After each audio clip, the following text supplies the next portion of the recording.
For more media content from Grace Community Church in San Antonio, Texas, go to gccsatx.com.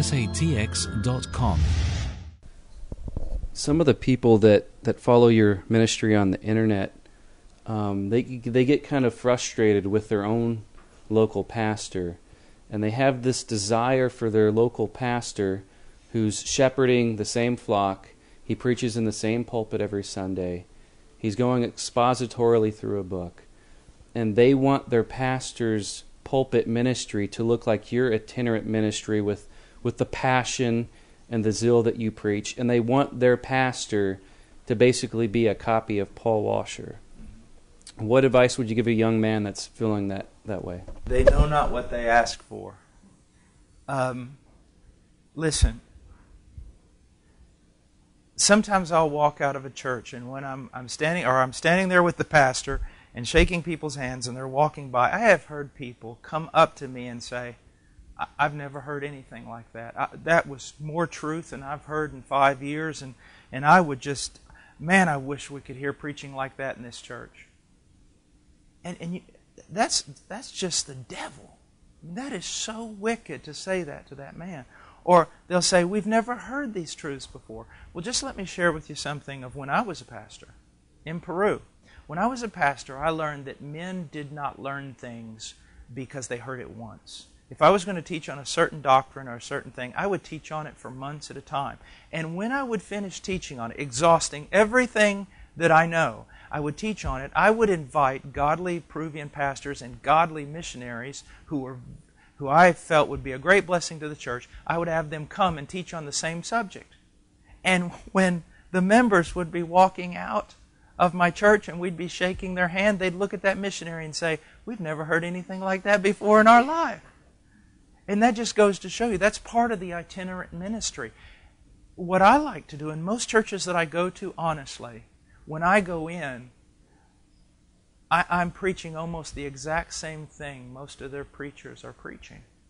Now, maybe in a different way, but it more confirms their ministry than anything else. Another thing, I was asked to preach for about 3 months in a little tiny church, and last year in Alabama. And oh, I loved it. I loved it. I kind of was their interim pastor for 3 months. And a bunch of the young guys who heard me preach in the area, they came there. Well, after about 2 weeks, they went up to one of the leaders of the church and they said, "I have a question." And the leader said, "What?" And the leader happens to be a very good friend of mine. They said, "Has Brother Paul changed his ministry? Has he compromised? Is something going on in his life?" And they said, "Well, why?" The man said, "Why?" He goes, "Well, his preaching is so different."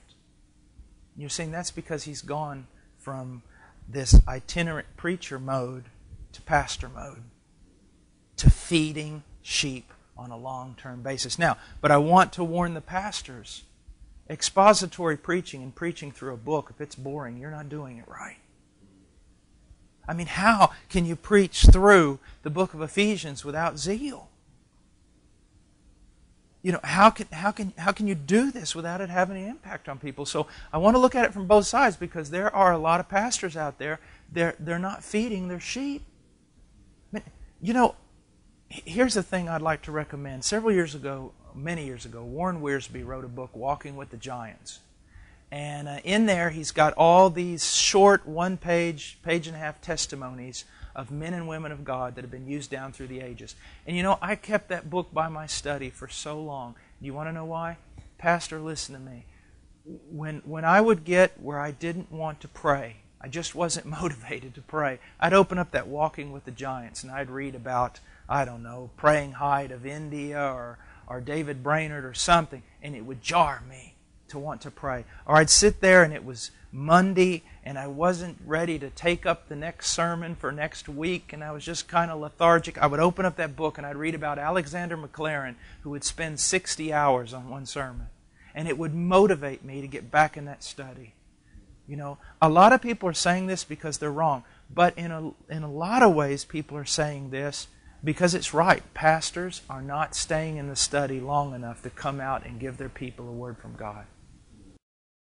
There seems to be a mentality today that if you as a pastor are not invited to be one of the main speakers or a keynote speaker at one of these big conferences where all the big names are getting together, then you're almost nothing.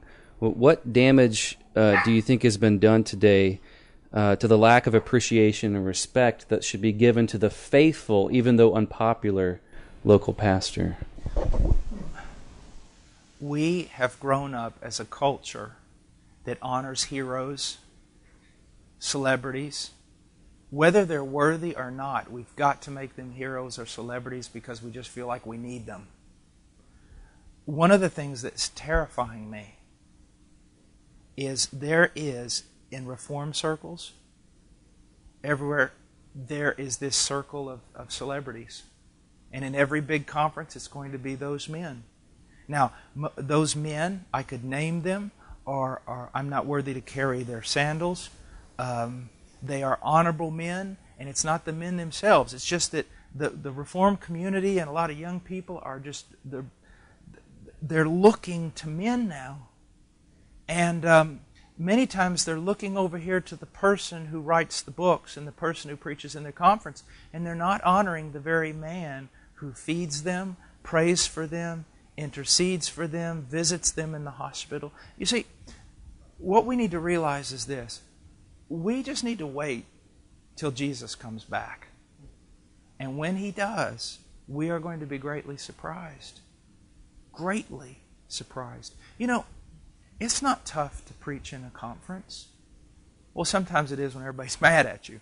But it's not really tough to preach in a conference. Why? You're asked to come to this conference. Everybody wants to see you and everything. That's not difficult. That doesn't demonstrate godliness. What demonstrates godliness is the man who ministers to God's people and is hidden and is not recognized. But when the great shepherd comes back, he will be recognized.